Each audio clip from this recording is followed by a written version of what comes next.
hidden headwind could put some pressure on the price of Bitcoin. JP Morgan pointing out the pending expiration of the Grayscale Bitcoin Trust lockup that could send the crypto even lower.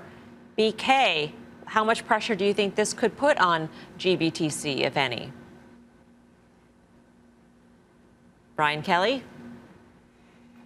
And we lost. So problematic. The baller, he's like too busy mining. It's taking up too much bandwidth or whatever he uses. And there's no connection for the phone. For the good old, send a telegram, BK, and let us know what you think about the GBTC lockup expiration or impact. Smoke signals. Smoke the signals. entire island of That might be Nantucket better. is out now because of BK, jerk. Right. Well, it's funny. So that story is catching some steam, right? And so people are talking about supply here. So they get unlocked out of that trust, and maybe it's Bitcoin to sell. And, obviously this 30 to 40,000 range has been really important over the last week or two or so. I know that Guy Adami likes to quote our friend Carter Braxton. I think he said it on this show. If you break 30, there's an air pocket down to 20. 20,000 was the breakout level in December 2020. That was the all-time high from December 2017. So psychologically, maybe important.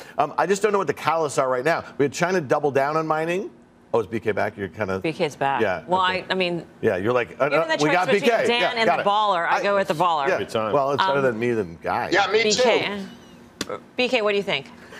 Yeah, I'd go with me too. That's my choice. Now, so I'm not sure how much you guys heard of what I was saying, but you have this unlock coming in. It has actually been a wait on Bitcoin for the last couple months. And so after July 7th, I think it's July 12th or so, what you're going to see is there's actually not that much selling. So we have a period of time here between now and July 12th where you can see a little bit of a rally, and then I'd be worried about this big, about 16,000 Bitcoin coming off of lock in the middle of July. But after that, you can see that's kind of clear sailing for a bit. So as long as we have the Fed keeping the pedal to the metal and we have risk assets going higher, we just have to get through this little spike of Bitcoin supply, and then I think we turn things around.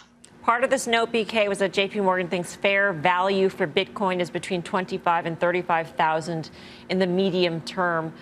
Do you even think about Bitcoin in terms of fair value? Yeah, it's one of those very difficult things, like with any currency, to do. The model that I use uses addresses, and we've talked about it on the show before. For me, right now, where I would start to think that Bitcoin is getting as expensive is about 55,000. At about 29,000, it's cheap. So that's kind of the range that I'm looking at right now.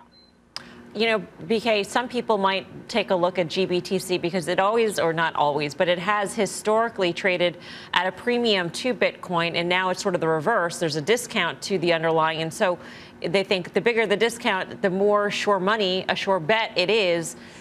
Could that apply in the situation still or not anymore? Is that over?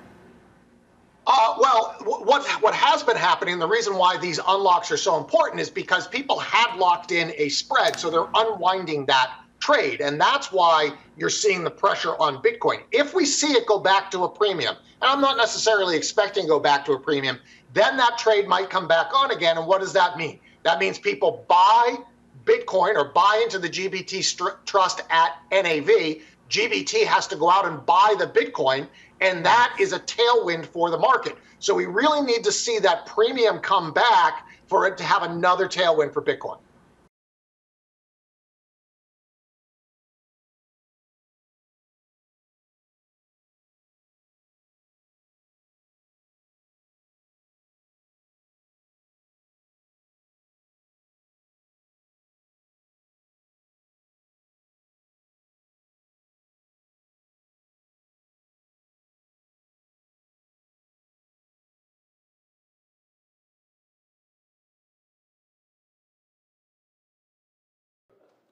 Shepard Smith here. Thanks for watching CNBC on YouTube.